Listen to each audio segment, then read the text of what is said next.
Chapter 38. The Art Club. On Monday, February 7, 2012, the boys returned to school for their last year at Rhoda. This year they had to choose the profession they would dedicate themselves to and graduate. They knew that not only was it the last year for them as students, but also it was the year to face the witch Sylvanetia according to the date of destiny explained by the wise shaman of the Great Bay.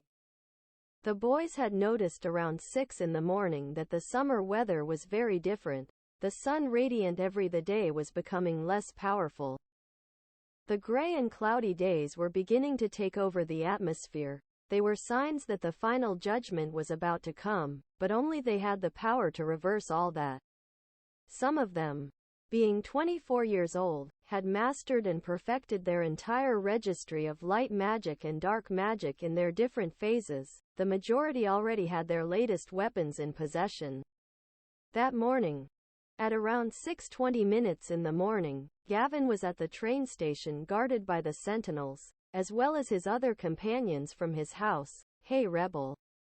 Sinner. Get on the platform. You will be in car number 8 with the others," a sentinel shouted at Gavin.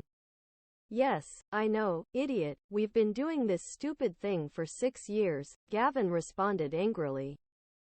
When he got into the car and took his seat in the compartment, there he saw how Angie and Paula were also assigned next to him.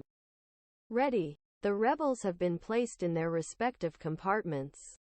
Proceed to upload the first years and regular students of the remaining houses," shouted one of the sentinels who was next to the engineer. "Just one more year and we will be free of this nightmare," said Angie. "I'm already fed up, Paula." Before the train began to move towards the school, in the compartment of the 8th car, a thick, tall boy got on, with a penetrating look, a beard. He had tendrils in his ears and nose. The boy looked towards the glass of the door where Gavin, Angie and Paula were, and continued on his way to the right. "Did you see that one? Is that boy under 24 years old? Who the hell was he?" Gavin asked, very worried. "At this point, I would expect anything. He looked very intimidating," Angie said. "It scared me just looking at it," said Paula. Finally the train began to move, and on the trip, Angie, Gavin and Paula talked about the riddles. In addition, Paula told them that if they felt ready to be designated as delegates, to which Angie responded, "Thanks to stupid first sin, I don't think they'll appoint me, nor Gavin or any of the heroes. I would think they're going to decide on people with excellent qualifications but low profiles. Also, I'm doing terrible in literature. Professor Digo Calders hasn't been so harsh with my grade. Since we always talk about Fudblaze in his class," said Gavin. "I could, but I have some 7s in my grades mapping and geography. Professor Darrell is very strict when he asks questions about his previous class," said Paula. While they were talking, the train suddenly stopped. The brake was so strong that the backpacks of the boys in the compartment fell from their places. "What's that, Gavin?" Angie asked. "We're not there yet," said Paula. "I don't know," said Gavin. While they were wondering what was happening, a boy ran through the corridors of the train, going from car to car. "And what's wrong with that one?" Paula asked. Gavin opened the compartment door and looked to the right. In the background was the guy they had seen going up to the station, and to the left the boy trying to open the door of another compartment. It must have been some 12-year-old boy. "First year. Running like it's recess or something. Come on Gavin, sit down. The train will continue its course. We're almost there," Angie said. Gavin closed the door and sat down again.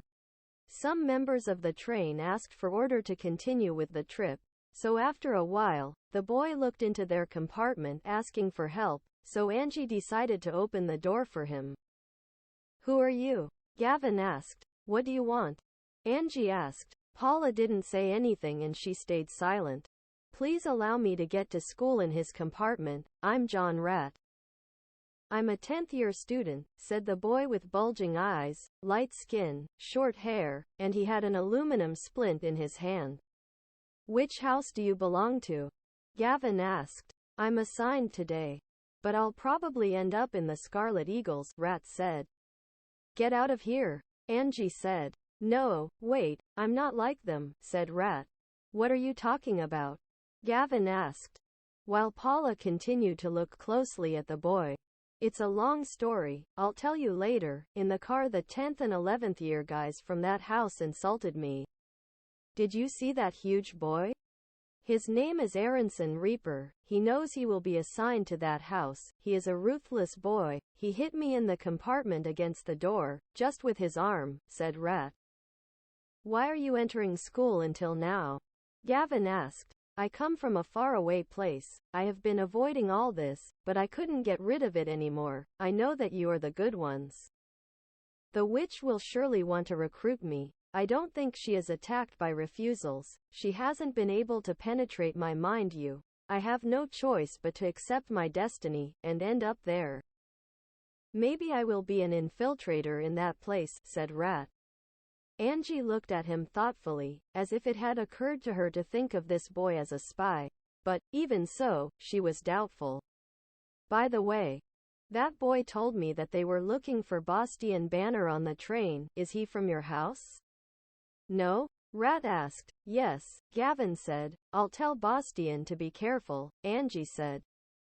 The boy looked at Angie. She did the same. Then he got up, took his backpack and left the compartment. He left towards another place. Angie, you sent him away with your look, said Paula. No. I didn't do that, but I was thinking of telling him that if the train drivers saw him here, he would get in trouble, without having entered the school, said Angie. After a while, the train arrived at the school after 40 minutes. Once they got off the platform, they found Bastian, Nick and Tony talking near the main gate. Angie and Gavin told Bastian about the Reaper boy on the train. Paula told him, which was intimidating. He's scary, he's bigger than you, said Paula. Who the hell is that guy? Nick asked, pointing to the boy who got off the train. It feels like chills looking at him, Tony said. Ha. Let him come, so I will welcome him, said Bastian bravely squeezing his knuckles. When the boy got off, he took another path to enter the Great Hall, and finally the other boys from the House of Clovers began to get off the platform.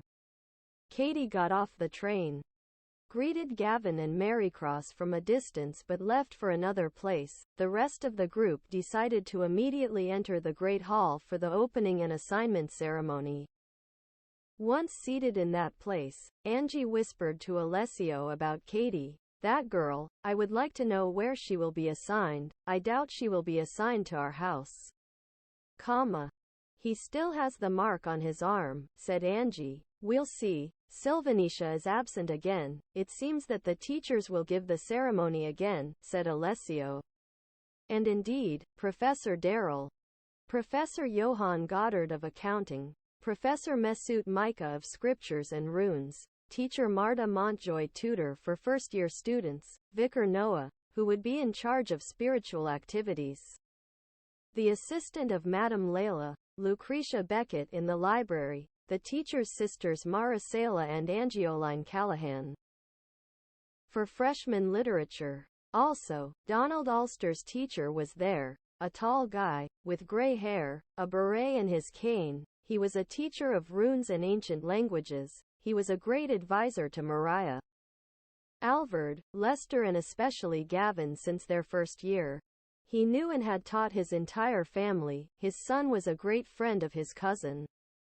The teacher was at the ceremony as he would receive an award for his retirement the previous year. Teacher Carroll would be taking his lessons. Gavin was sad that Professor Donald retired, as he was another person he talked to about Fudblesse in his lessons and gave him good advice. They were the moderators of the welcome activity, while the other usual teachers were in the sector behind them sitting in their places. Curiously, for the first time, the House of Jade Clovers, they were called first. It bothered the first-year boys. The ceremony continued with the other houses, but first it was heard. Catherine Kwanzaa. Jade Clovers, said Professor Darrell, who was the moderator. The summoning girl walked towards the center of the room. Many still did not trust her, only Marycross and Gavin, the rest believed that she would be assigned to the House of the Scarlet Eagles because of her mark on her arm. However, was not like that. Katie would enroll some 10th and 11th year classes like Marycross and the other kids like Hector, Yale, Katarina, Oscar and Gilbert. The rest had to get up and go to their classroom immediately as Professor Darrell ordered them without having finished the ceremony. Gavin and Roger were walking with Tony and Bastian. They noticed Dan Lizard in a corner of the Great Hall, a little different. It is said that Dan decided to desert the witch shortly after losing the battle that time. As well as other of his companions, it is likely that we will see him at the Performing Arts Club, said Roger.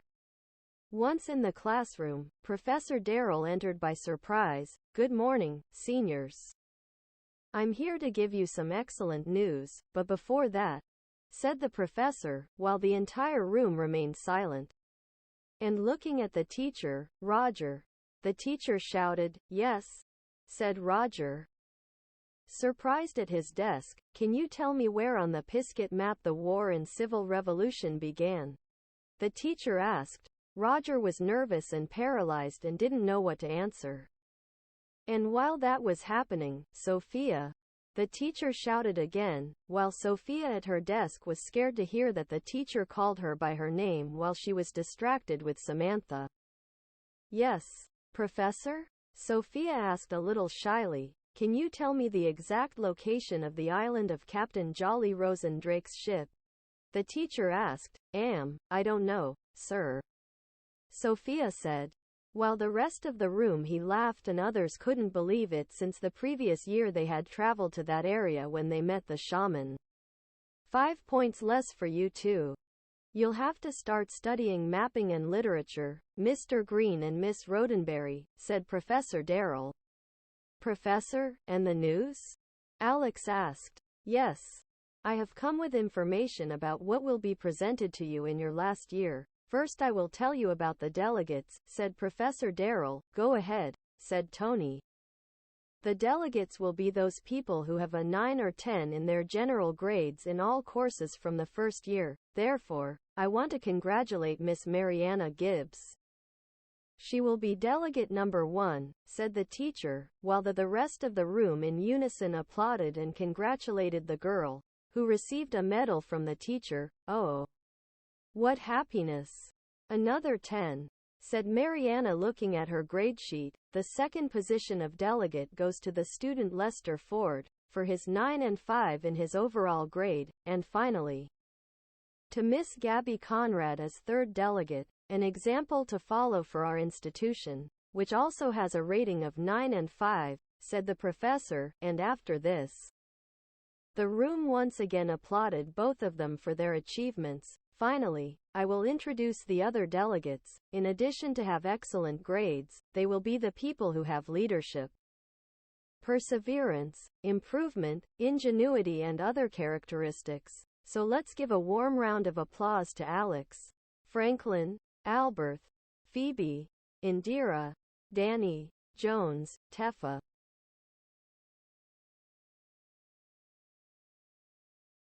Michelle and the triplet Carrie. You as delegates, you must ensure that everything in your house is carried out in an orderly manner.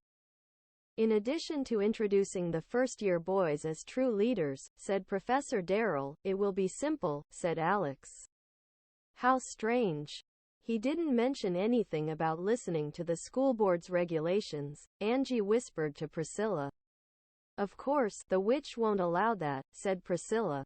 Finally, I have a letter from the teachers of the art club and those who will be part of it this year, said Professor Darrell. This interests me, Lewis said to Gavin. Professor Arnold has indicated in this letter that Gavin Fowler, Daniel Black, Angie Ann, Bastian Banner, Tony Summer, Beatrice Aguilera, Roger Green, Luis Lopez, Mariah Joseph, Emily Moyes and Adrian Barry will be in the music area, while Miss Livia Carolyn in dance, as well as Miss Leanne Pearson and Indira Maxwell, Arthur Tull in drama, K. Danielle in speech and literature. In painting and drawing, Miss Samantha Upton and Sophia Roddenberry must meet at the club on Friday, said the Professor Daryl. Professor, will there be competitions this year in the different course areas? Lester asked. Of course, that could give them prizes in a category, alchemy with a project, statistics, skating. They will have to compete against other boys from the school of other houses. It will also apply to the boys in the performing arts club that create a song or musical group, painting, dance, story, play. Here I already have Mr. Lester Ford and Miss Michelle Fung for the alchemy competition and Miss Malith Marley for skating, said Professor Daryl. While Gavin was whispering to Black, you heard that? We should make a band. Maybe we'll win. It's not a bad idea. We should plan it well on Friday, Black said. Now, I would like to ask Mr. Fowler, Miss Ann, Mr. Summer and Mr. Black a favor if they could accompany me to the library so that they can receive the registration forms for the different contests so that they can give them to the rest of the room, said Professor Daryl. So Gavin, Black, Angie and Tony accompanied Professor Daryl to the school library. Once there were kids from other houses sitting at different tables filling out their information to participate in the area competitions and the art club. The four sat at a table, along with the boys from the Falcons and others from the Lions. Professor Daryl approached them to give them a sheet to fill out the data, and indicated that he was almost back with the other documents, so that they should wait for him at that table. Angie took out a blank sheet of paper and began to draw her favorite summon Ganesha. While Professor Daryl returned, the four of them began to hear the whispers of the conversations at the next tables. You live with your grandparents, right? Do you really hate your parents? Asked a boy from the Black Knights. Well, yes, alcohol and drugs come before the true interests of our home, said the boy from the Canaries. But they gave you education, everything you have, they give you money, a musical instrument, you should be grateful, said a girl from the Gems. Ha! That's a must. For me. The respect they give me for my insecurities, mental and psychological peace is more valuable than stupid money or studying. That's why I ran away with my grandparents.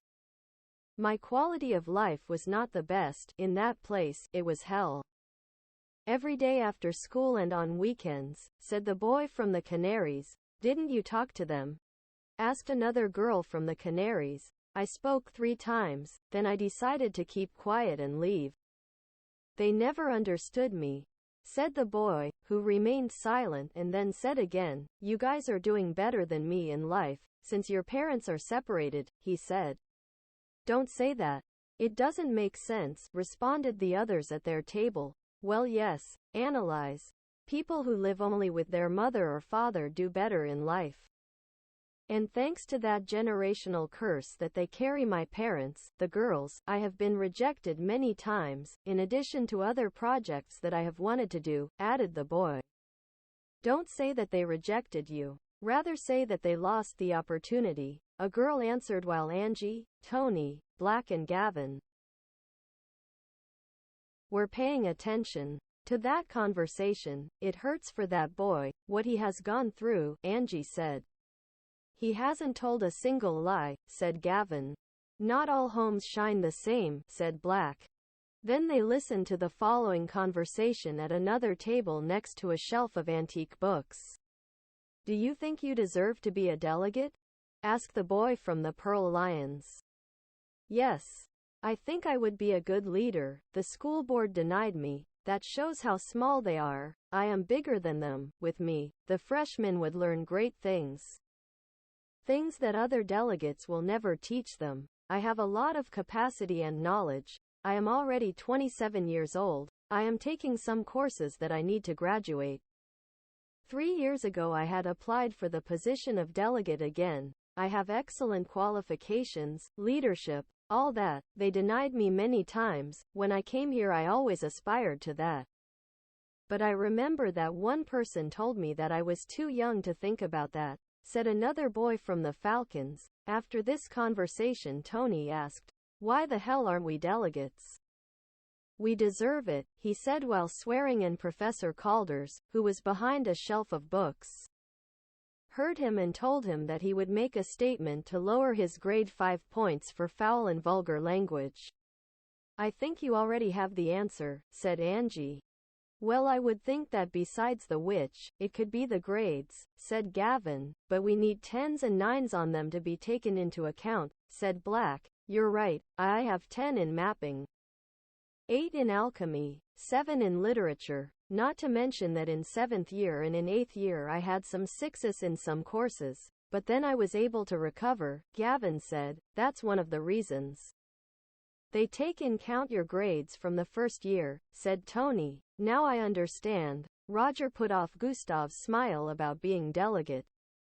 He wanted to be one, and Roger mentioned to him that he wouldn't be, since he had too many 7s on his grades, just like him and Arthur, said Black while the others laughed.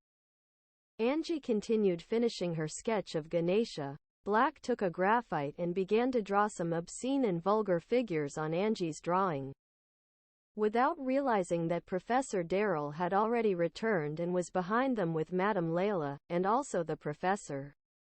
"Muller, how can you think of desecrating this book?" Madame Layla shouted.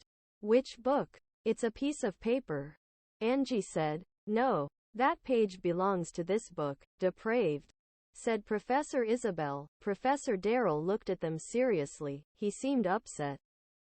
While Angie told him that it was Black who had drawn the obscene figures with genitals in her drawing, the librarian Madame Layla fainted when she saw the drawing. And Professor Darrell told Lucretia to make a statement to deduct 5 points from 11th year Angie Ann and Daniel Black, and well, that's why none of us are delegates, said Black. The days passed. On Thursday of the 3rd week of classes, it was the competition of the different areas of the school, so all the students had gathered in the school theater to witness the activity. Lester Ford developed a project for the care of ecology in the green forest of the school. He was the winner against the rest of his competitors by majority of votes. Michelle developed an alchemy project, where Professor Leonard was fascinated. Arthur was preparing a play to present later, and Malith practiced skating through some halls of the school. Meanwhile, Livia, Indira and Leanne in the dance area. Livia Carolyn won her contemporary dance category, and also received an award, while Leanne won her belly dance category. Indira he also won in ballet. At the end of the activity, Professor Arnold met Gavin and Roger. Hello guys. What a pleasure to see you. I remind you that tomorrow will be the meeting of the art club with these guys from dance, theater, drawing and us musicians. I already received your requests. Remember that tomorrow we must meet to form musical groups, bands, choirs and orchestras. Do not forget that there is also a juicy prize for the winning groups, said the teacher. Juicy prize? Roger asked. Yes, hadn't they told you? The winning students in the recital will receive 50,000 rods, whether they form a group. Among students from different houses, or from their own house, answered the professor. So Roger and Gavin that afternoon at the ranch told the rest of them about the idea. So they quickly began to organize. How will we make the group? Black asked. Let it be just us. I don't want to hang out with those fools from the Scarlet Eagles, Tony said. Yes. I don't want to meet people either, especially those ruffians, said Black. I agree, said Roger. Of course, besides, no one would want to be in a group with us. It's a blessing. We'll win, added Gavin. Well, I had written a song, Tony. Did you read it? Asked Beatrice. Of course, I loved it, said Tony. The rest of the group stated the same as Tony. What kind of music will we play? Asked Louis. We should see about that tomorrow. I heard there was another band. I wanted to play funk, said Bastian. There's no other choice but to make a song in rock and roll, suggested Emily. With some jazz, said Mariah, blowing 2 notes on her saxophone. I have an even better idea, Louis said and got up and took some pentagram sheets. Which one? It's a shame we can't play funk. I had improved my slap on the strings a lot, said Angie while she made some chords on her bass. Guess, who do you think stole our idea? Said Adrian annoyed. I don't even know. Say, Angie answered. Let's not forget something. Our friend Richie had been introduced to this club. If we win this recital, we will dedicate it to him, Black said. Good idea. The night he died he went out for a bottle of wine for the professor. I think I'll take him one of the bottles of the ranch's wine on his behalf, said Roger. It will also be as a bribe. Ha, ha. Ha, said Adrian. What about Franklin? Won't he participate? Asked Gavin. He said he would make a band with Albert. Alvord will help them by singing, said Louis, who was holding the staff sheets ready to tell his idea. Alvord singing?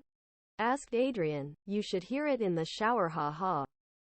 With his guttural voice, said Black. Guys, I haven't mentioned my plan, said Louis, interrupting everyone. Let's see. Say it, said Angie.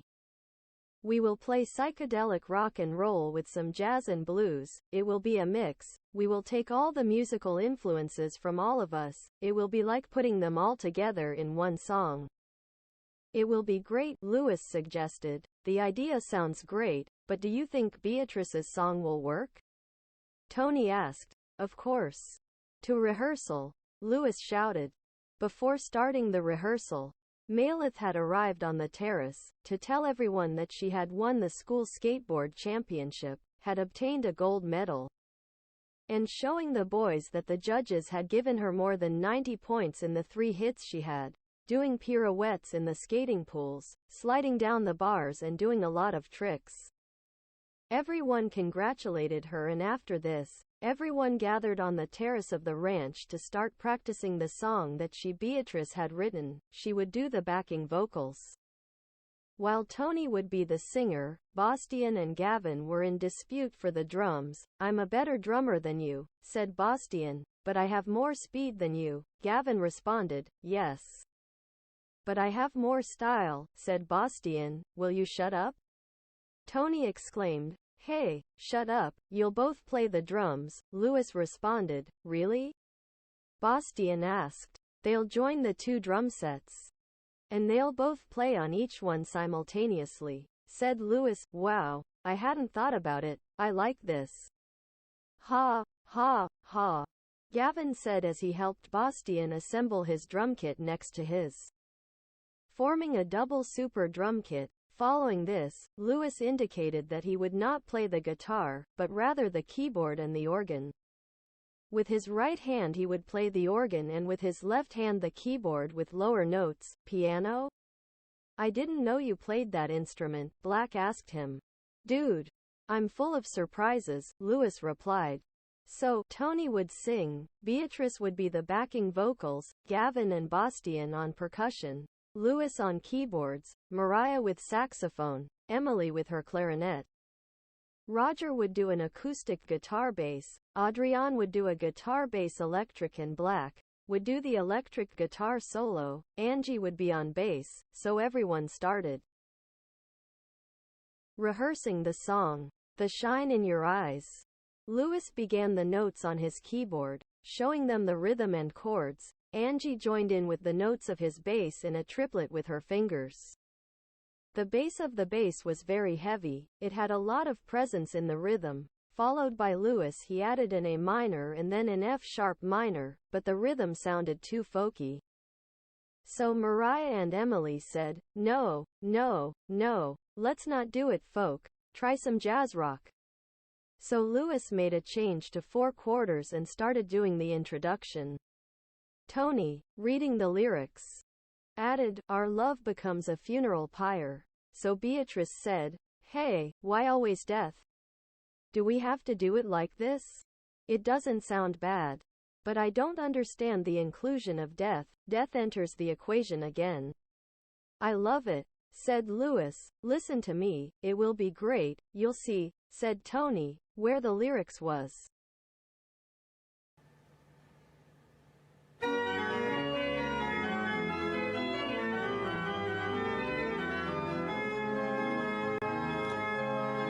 You know that I will be untrue. You know that never be a liar. If I was the same to you, girl, we couldn't get much higher. Come on, baby, shine your eyes. Come on, baby, shine your eyes. Try to set the shine on. The time to walk and see is cool. No time to wallow in the mire. Try now we can only lose, and your love becomes a funeral pyre. Come on, baby, shine your eyes. Come on, baby, shine your eyes. Try to set a shine on. Oh yeah. And there began the 3-minute musical solo with Mariah and Lewis leading an improvisation simultaneously with the organ and saxophone. Mariah developed an ability to keep air in her lungs for 3 minutes, while the saxophone and organ solo carried its rhythm. The percussion had a 4/4 bass with alternating cymbals with a masterful touch on the edge of the snare drum and the bass drum. After the organ and saxophone solo, the song dropped in tone. To give way to the guitar solos, which Roger, Black and Adrian would finally take simultaneously, Emily would join the guitars with another clarinet solo for 3 minutes. After this, Tony shouted, "How do we get out of it?" Since Gavin, Bastian, Black, Roger, Adrian, Emily, Marion, Lewis, Angie had 10 minutes on a solo instrumental. So Gavin shouted, "Let's do a 3 agazant 4, and all instruments simultaneously made a close 1, 2, 3, 1, 2, 3, said Lewis and Gavin. "What did we do?" Lewis shouted. And Angie told him, "Lewis, go back to your introduction." And Lewis said, "Oh yeah, that's it." And after this, Tony again repeated the verses and then finished the song. Thus the song was a success for them, where everyone joined forces and musical influences. The song became the final product that they wanted, of psychedelic rock, marking the basic principles of what would be the jazz rock, but always based on the blues. A good example of this are the long and improvised solos. The harmonic progression and catchy rhythm of it thanks to the introduction that Lewis gave it with his keyboards. "Ladies and gentlemen, that was masterful," said Lewis, getting up from the organ and applauding. "I loved it," Angie shouted. "With the magic of the solos we will win," said Bastian. "I loved Tony and the verse you added turned out very well," said Beatrice. "I told you it would be a success," said Tony, holding the microphone. "I loved it by myself. Although I have to hold more breath, haha," said Mariah. "So do I. But I loved it," said Emily. "The guitars sounded great," exclaimed Roger. "An excellent solo, guys," said Black. At that, it was heard. "Bravo, bravo, very brave," said Alvord as he arrived at the terrace to watch the rehearsal. Katie had been invited by Gavin. She arrived with Marycross and they loved the song. And that's how the rest of the people from the ranch appeared, bringing them closer through music. To the terrace. "What's the name of the band?" Liza asked while with both hands she made cornuta hand gestures. Lewis said thoughtfully. "We have until tomorrow to think about it. I think we can think of anything to get by. Something fun, something that catches the eye." "Attention and out of the ordinary," said Angie. "December 32 inches," said Gavin. "What?" asked Bastian strangely. "The first thing that occurred to me." "Listen to what Angie said," said Gavin. "To me I like it. Haha," said Liza. "That's what I was talking about," said Angie, smiling. "I accept it," said Lewis with affirmation. "It's funny," said Adrian. "December 32, it will be," said Roger. "I must admit that I have nerves for tomorrow's rehearsal at school," said Angie. "We will do well," said Lewis. Listen, we have to be open to the energy. If we can open your heart to the energy, that great love energy of the creation of this entire universe, good things will happen to us, but we've got to believe in the godness. We have to open our heart to the energy. We can't be afraid, said Gavin. Beautiful words. Well said, said Mary Cross as she began to applaud. Yes, you don't really make music for immortality. You make music for the moment or to capture the pure joy of being alive in this place. It's fun. This is just the best. Everyone should live that way, Gavin answered. And so the rest of the people around were applauding in a wave of applause at the end of the afternoon. Then, Angie added, do you think we'll become famous with this song? Imagine performing concerts all over the world for our hit song. I doubt it. In this place it is very difficult for them to support art. Added to what happened a few years ago, said Mariah. What happened? Angie asked. The city council cut the arts and culture budget. All to give it to the stupid arms and technology race of the great campus. Artists must stand out on their own, Emily concluded. The next day at school, the kids arrived at the music room, where they were prepared to put together their set. Suddenly, Dan Lizard and Kelly Luces appeared, as well as the boy with the penetrating gaze from the train, Aronson Reaper Hayfowler.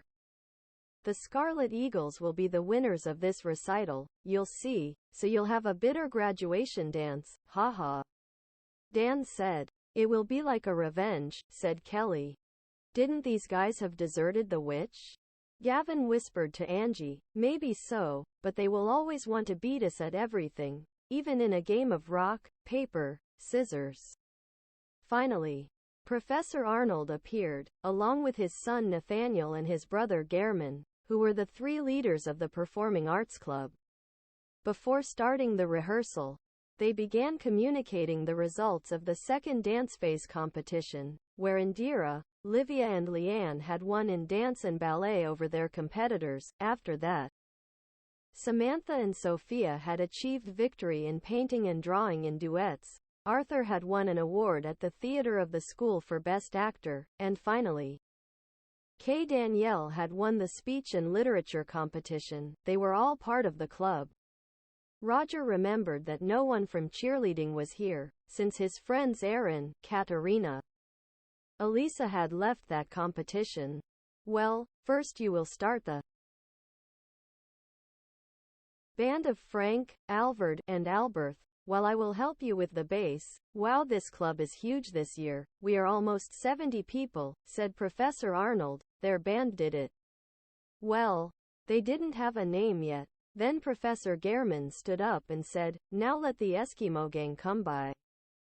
The guys from the House of the Scarlet Eagles along with guys from the Black Knights and the Blue Falcons. So Dan, Kelly and other guys came on stage and played a 4-minute song with a funk, where what stood out the most was Randall Chambers' bass and slap technique, while Kelly and Dan did backup vocals for the guy who was the vocalist. Gorgeous. Excellent. Professor Gehrman shouted. Then Professor Nathaniel called another group of boys from the Golden Canaries, who had a heavy metal band. After this band, the school choir led by Professor Nathaniel performed, as well as girls from other houses who were soloists, such as a girl named Sharon Trowbridge, who participated in drawing and music simultaneously. Professor Arnold stood up from his chair and called, now, welcome to December 32, come on guys, said the professor. Music master. Professor Arnold shouted, and the group began to play the song, just as they had done at the ranch. After 17 minutes until the end, Professor Arnold stood in front of them and said, guys, that was wonderful. But I only have one problem. The song is too long. 17 minutes is too long. They need to cut it. Also, remember that that day will not only be the recital, it is the graduation dance for the senior students. You have to leave room for the dance. Could you change the lyrics about death? It sounds, I don't know, very dark. Professor, we're not going to cut it. It's our favorite song, said Adrian. That's right. If your wife or girlfriend thinks that 17 minutes is too long, then poor thing about her. On the cam, said Louis with disdain. Louis, shush, said Angie, interrupting him. Well, it will be up to the judges tomorrow, as they say in their house, to be lucky, said Professor Arnold. To hell with it. With that, we won't cut it, Gavin whispered to Angie. I agree with you, she replied. Finally, after rehearsals, they went to a small room that had the school's musical mansion, where at a round table, all the kids including the art club sat. There they were, all the Clovers from the different art categories. Dan, Nellie, Randall, Reaper of the Eagles, Victor Sun and Galilea Rost of the Falcons. Natalie Royce and Glenda LeBlanc of the Knights, David Hartley, Donnie Roberts and Kembley Gore of the Canaries, Roland Kent of the Gems, Nelson Katz from the Lions, Willow Harvey from the Bees. In addition to another table for the choir, cheerleaders and students, there were about 70 people in the room, all of them from different categories: dance, drawing, singing, band, choir, dance, studentina, theater, speech, ballet. While they were eating turkey, since Professor Arnold always wanted to celebrate something similar to Thanksgiving with his students. Since the date was always on vacation, the professor served the turkey next to the mashed potatoes, green salad, steamed vegetables, and Roger brought out the wine. Professor Arnold was very happy and they used the wine that he had given him. After the banquet, the meeting was silent for a moment. Many boys from other houses looked at the boys from the Clovers with contempt. Professor Arnold did not want to place them on a separate table, since he said that the art club I had to unite friends. Professor Arnold looked at everyone in a moment of silence. Since no one said a word at the feast, he took his glass of wine that Roger served him and stood up. Wow, you are very quiet. How about we meet? Better, said the teacher, smiling while his cheeks were reddish. All the boys looked at each other again and remained silent. As you know, I have worked in this institution for many years. I and Professor Odward have been professors at Rhoda for more than 50 years. We were even professors at the Professor Carole and Professor Isabel when they were students here 15 years ago. And some of your brothers and relatives, of course. Professor Arnold announced to the entire club. Who is Professor Odward? Black whispered, the one in astrophysics. He always calls us little boys and girls in the hallways, and he always signs with OSM, Roger replied. But well, let's get to the questions. How is your brother Angie? Say hello for me. Miss Anne's brother, for those who don't know him, he graduated from Clover House School 6 years ago. He is in charge of the Pizcet parcel and correspondence system, said Professor Arnold, looking at Angie. Oh yes, that's very good, sir. I'll give you your regards, said Angie. And what about your cousin's young Fowler? Me and Professor Odward teach the entire Fowler family at the school. As I understand it, more of your relatives will join next year. Isn't that right? The teacher asked Gavin. That's right, sir, Gavin answered. Ha ha. Wow, the boys from other houses are very quiet, continuing with the conversation. How are your brothers doing in their professions? Young Black, Barry, Green, Joseph. All brilliant students, asked the teacher. Daniel Black indicated that his sister worked as a building designer on the great campus. Adrian commented that his brother worked in a city hall department. And Roger said that his sister would take the position of potions therapy instructor for first years at Rhoda on next year, and Mariah mentioned that her sister moved to Thorsharavia and married a boy. Professor Arnold continued talking and asking questions for the rest of the day to all the club members. The day of the recital arrived, a Friday night at the end of February. On a cold night in the great hall of the school, everyone in the recital was dressed very elegantly, a dress jacket and tie.